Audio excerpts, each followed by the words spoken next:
bahwa seluruh dana yang kita kelola itu kita taruh ya penempatan investasi dan depositonya di bank kustodian. Ya, jadi ibaratnya pihak ketiga, tidak langsung kita rekening kita sendiri, tapi ini dari rekening pihak ketiga yang dipantau oleh bank kustodian, di mana bank kustodian ini diawasi oleh OJK. Gitu ya. Gitu yang pertama.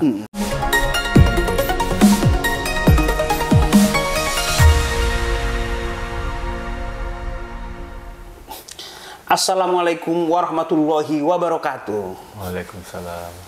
Selamat bertemu kembali bersama saya Erman Tale Daulay di channel Tale Tries Info dalam program Bincang-Bincang Tipis-Tipis. Di channel ini berbagai isu terkini yang menjadi perhatian publik dan narasumber yang kita hadirkan untuk membahas isu tersebut akan kita iris-iris menjadi tipis-tipis.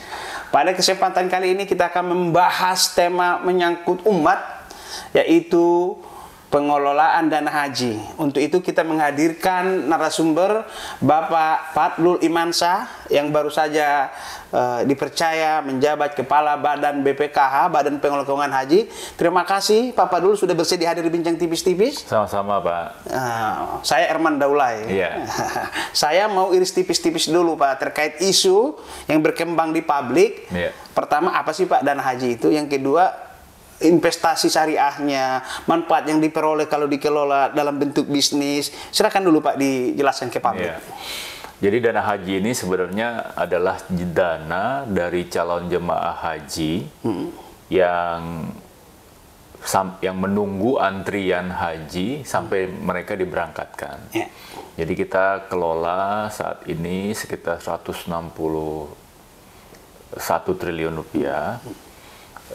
Dan dana ini terus kita investasikan ke dalam beberapa portofolio yang tujuannya untuk bisa mendapatkan nilai manfaat bagi para calon jemaah haji. Karena kan sebenarnya dana haji ini kalau calon jemaah haji berangkat itu mereka sebenarnya dari setoran awal dan setoran lunasnya itu kurang lah, tidak cukup untuk bisa menutupi biaya keberangkatan haji yang sebenarnya. Sekarang berapa dana haji Pak yang disetorkan jemaah? 40 berapa itu? 25 tambah 10. Jadi 25 juta setoran awal, 10 juta setoran lunas. 35. Jadi 35. Itu sebenarnya belum cukup kalau Belum. Berapa Pak kalau angka cukupnya? Nah, kalau bicara kecukupan angka, seperti tahun lalu saja, 2022, itu total per orang calon jemaah haji untuk berangkat, itu menghabiskan biaya 98 juta. Waduh, berarti ada lebih besar subsidi daripada pokok ya Pak. Betul, kalau gitu. Waduh, iya baru ini. Kita bicaranya bukan subsidi, kita bicara nilai manfaat. Nilai manfaatnya. Karena kan 25 juta itu kita kelola untuk mendapatkan hasil investasi yang tujuannya untuk menutupi berapapun biaya keberangkatan haji pada saat mereka berangkat. Gitu. Iya. Namanya nilai manfaat, bukan subsidi bahasanya. Gitu. Jadi dana yang disetorkan ini diputar supaya bisa menutupi kekurangan itu. Betul. Waduh, jadi bukan berarti mereka parkirkan uang tidak memperoleh apa-apa gitu ya kan? Enggak. Jadi justru menutupi dirinya sendiri juga keberangkatan ini. Betul. Kalau dilepas tanpa dikelola nggak cukup ya Pak Fadlul ya? Harusnya nggak cukup sih. Harusnya nggak cukup. Memang makanya kita harus di BPKH ini harus mengelola dananya secara optimal supaya untuk mencukupi biaya tersebut.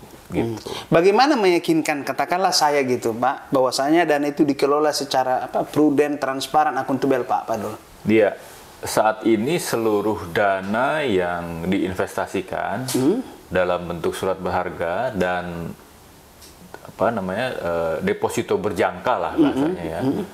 Itu kita minimal sekarang ada 2 instrumen itulah ya, surat berharga dan deposito berjangka.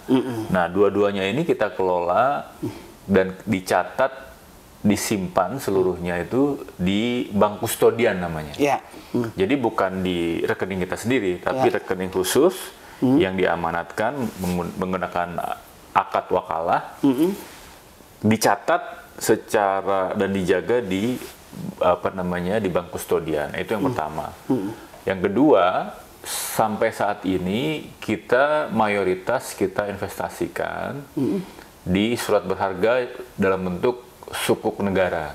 Oh, sukuk, seperti yang bilang Pak Wapres ya kemarin itu. Iya, sukuk negara. Jadi kita beli sukuk negara, itu kira-kira 70%-nya dalam bentuk sukuk negara, 30%-nya dalam bentuk deposito berjangka di perbankan syariah. Iya. Jadi insya Allah sih aman sih, nggak ada masalah. Dan juga ada juga pengawas juga ketat ya Pak, audit juga ini ya kan. Betul. Nah, bagaimana Bapak menyikapi soal isu yang berkembang di publik? Ya. Itu katanya ada yang untuk infrastruktur kan, ada yang A, B, C, D. Gimana Pak Padul menjawab itu? Saya rasa komentar mereka itu sah-sah aja ya.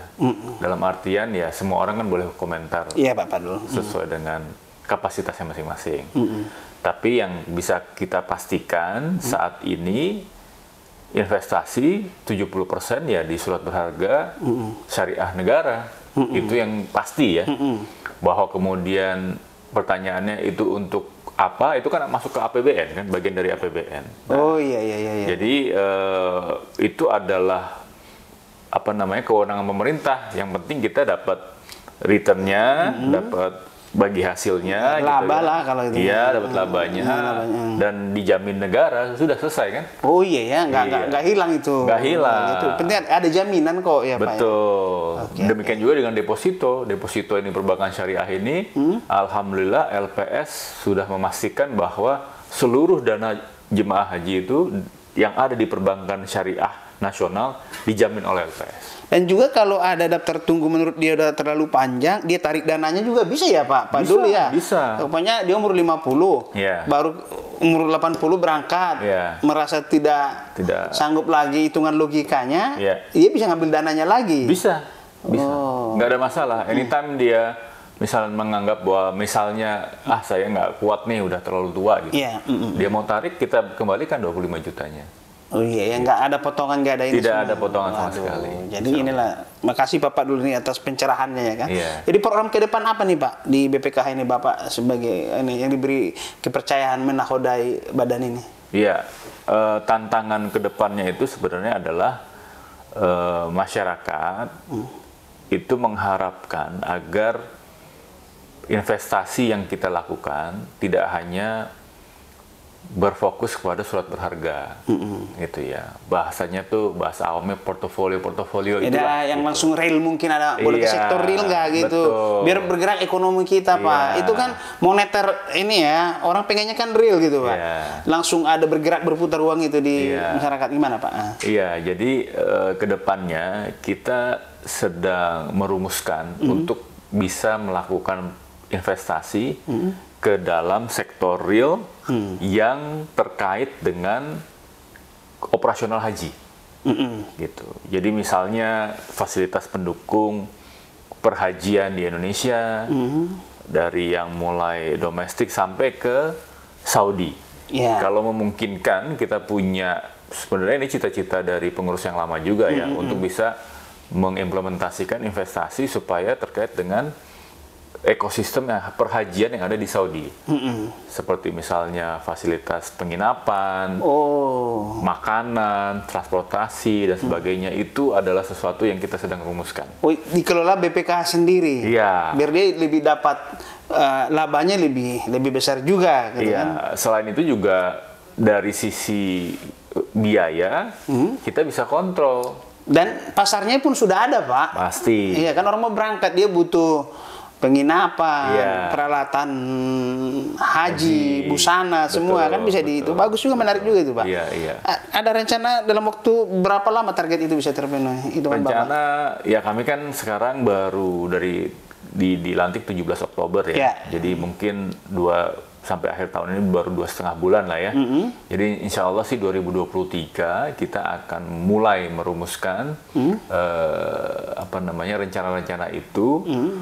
Yang pasti di musim haji 2023 mungkin belum ya. Mungkin insya Allah musim haji tahun berikutnya kita sudah siapkan semuanya. Gitu. Dalam hal di internal, memperkuat internal gimana Pak? Biar dia akuntabel, transparan, sebelum ke eksternal sinergi dengan Komisi 8 Kemenak gitu ya. Tapi saya di internal apa yang Bapak lakukan supaya bisa badan ini lebih prima lagi. Iya, jadi saat ini saya rasa SDM yang kita miliki di dalam BPKH sendiri sudah cukup memiliki kompetensi dan profesionalitas yang baik lah. Cuma memang ternyata pas kami masuk itu ada beberapa yang lowong. Yang lowong dari sisi posisinya.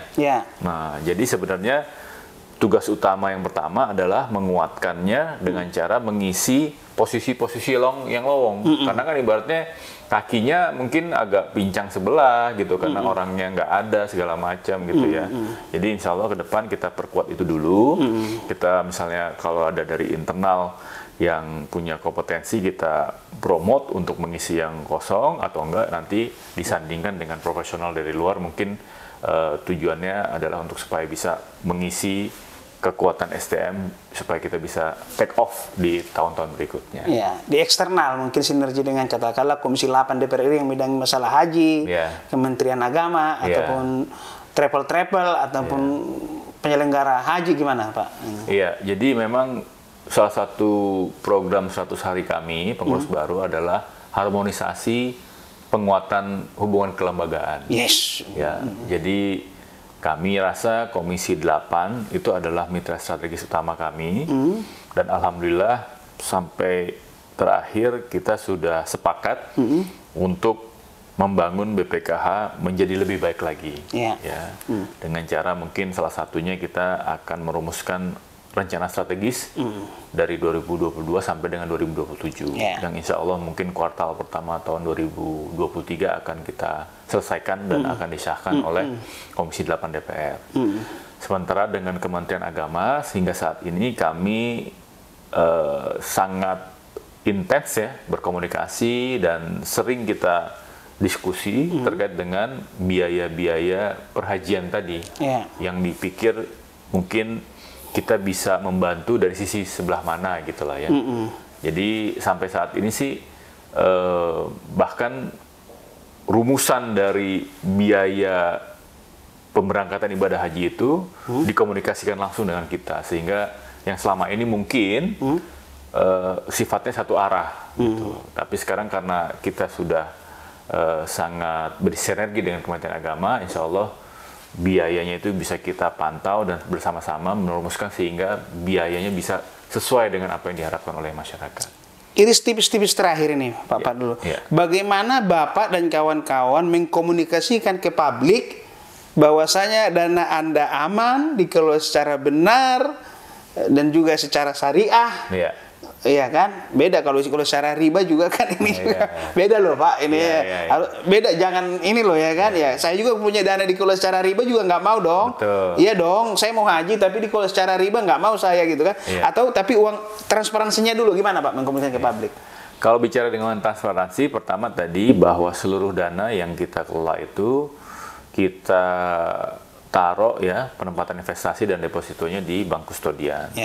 Jadi ibaratnya pihak ketiga, tidak langsung kita rekening kita sendiri, tapi ini rekening pihak ketiga. Yang dipantau oleh bank kustodian, di mana bank kustodian ini diawasi oleh OJK. Gitu ya. Gitu yang pertama. Yang kedua dari sisi pelaporan itu kami secara reguler melaporkan seluruh laporan keuangan di dalam website kami. Terbuka ada website-nya. Jadi publik siapa aja bisa mengakses ya Pak? Bisa. Gitu. Jadi silakan saja gitu kan karena kita juga diaudit setiap tahun gitu ya. Saya rasa itu satu sarana untuk bisa melihat secara detail seperti apa laporan keuangan BPKH dan bagaimana pengelolaannya itu jelas di situ. Itu yang kedua.